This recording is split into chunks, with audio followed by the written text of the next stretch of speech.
You've got 10 seconds to evaluate the integral of sine to the 10th power from 0 to pi over 2. Are you seriously going to apply half-angle formulas 5 times? No way! Let me show you my method to evaluate any integer power of sine or cosine in 5 seconds. We are deriving the Wallis Integral Formula. No memorizing blindly, just logic. First, let's designate our integral as I sub n.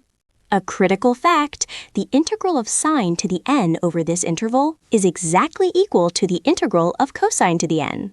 Why? Apply u substitution. Let u equal pi over 2 minus x. The limits of integration invert, and dx becomes negative du. The negative sign restores the limits from 0 to pi over 2. Since sine of pi over 2 minus u is exactly cosine of u, these integrals are identical. We only need to solve one. Let's check the base cases first. What if n is 0? Sine to the 0 is just 1.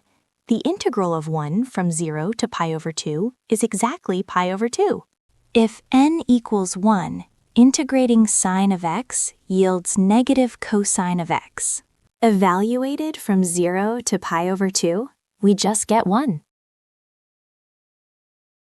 For n greater than or equal to 2, we use integration by parts. Rewrite sine to the n as sine to the n minus 1 multiplied by sine of x. Let u be sine to the n minus 1. The derivative, du, is n minus 1 times sine to the n minus 2 times cosine of x. The rest is dv. Integrating sine gives negative cosine. Apply integration by parts. Look at the boundary term. Evaluated from 0 to pi over 2, it equals 0. Cosine of pi over 2 is 0, and sine of 0 is 0. What remains is n minus 1 times the integral of sine to the n minus 2 times cosine squared. Replace cosine squared with 1 minus sine squared. By expanding the expression, we split the integral into 2 parts. These parts are exactly n minus 1 times I sub n minus 2 minus n minus 1 times I sub n. Adding the I sub n term to the left side and combining like terms, we get n times I sub n. Divide by n. I sub n is strictly n minus 1 over n times I sub n minus 2. The exponent decreases by 2 each time. Because the index decreases by 2, the final expression differs depending on whether n is even or odd.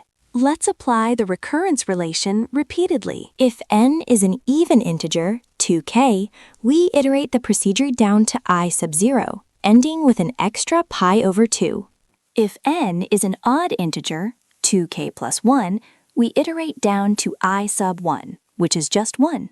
I use double factorial notation here. Simply multiply all integers of the same parity from your starting number down to 1 or 2. Now you can evaluate any high-power trigonometric integral in seconds. Subscribe to Mathilda Academy, unless you actually enjoy wasting time on calculus exams.